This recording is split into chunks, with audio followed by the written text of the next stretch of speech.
आहे तेव्हा ती मागे गेली. पण लाडक्या बहिणी समोर आहे.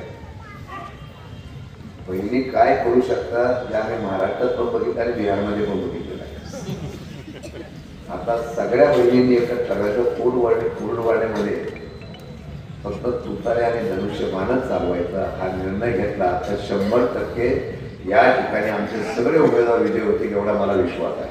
त्यामुळे कोणाच्या तिजोरीच्या चावा कुठं असला तरी आम्ही दोघांनी ठरवलं की 4 वेळा कोडवाडीने अंदाज आणण्याची जबाबदारी आमची असेल.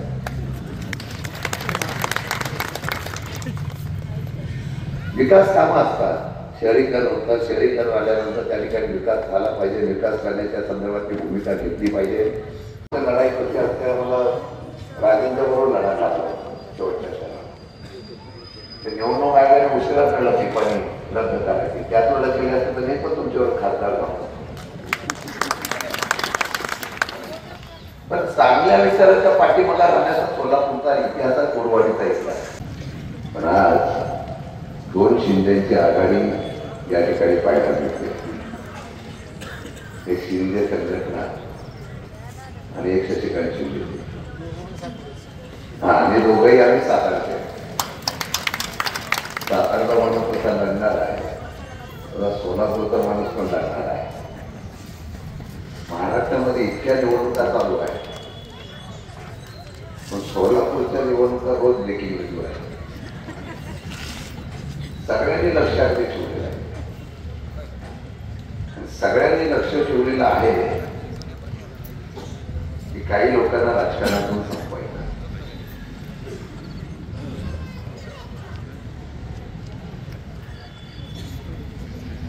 फुगाडीच आहे. आपण फार सरळ माणसं.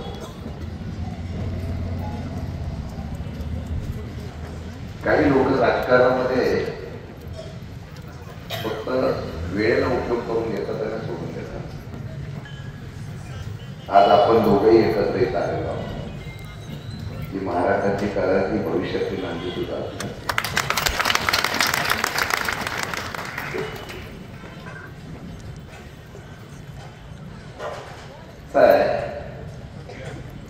लढणारे माणसं कधी त्यांना कधी पाठ घेत नाही. आणि एकनाथ शिंदेनी मनात आणलं तर खिशातले पण पैसे देतील एवढं दानशूर माणूस. आणि या सर्व गोष्टींचा विचार करता ही निवडणूक तेवढी महत्वाची आहेच.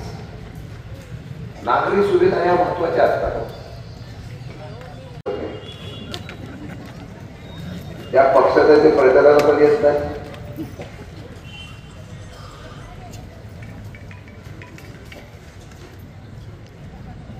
खरं म्हणतं का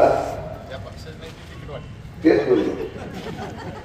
उघड बोलायचं तर शिंदेनी बोलायचं, शिंदेचा कसं होईल ते.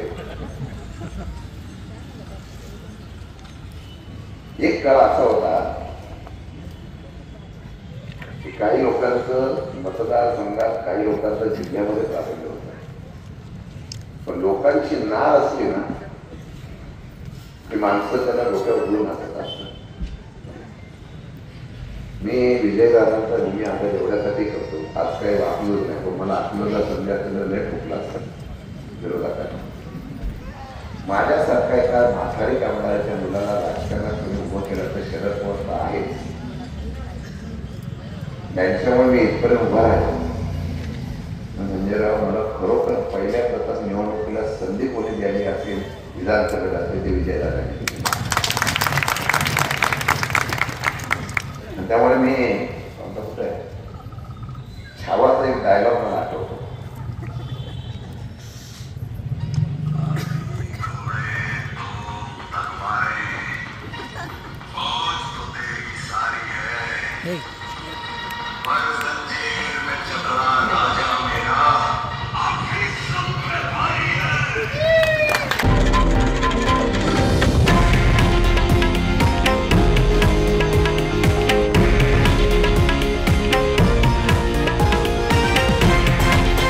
हे आहे देशातील नंबर 1 न्यूज नेटवर्क आणि आपण पाहत आहात TV9 मराठी, एकमेव.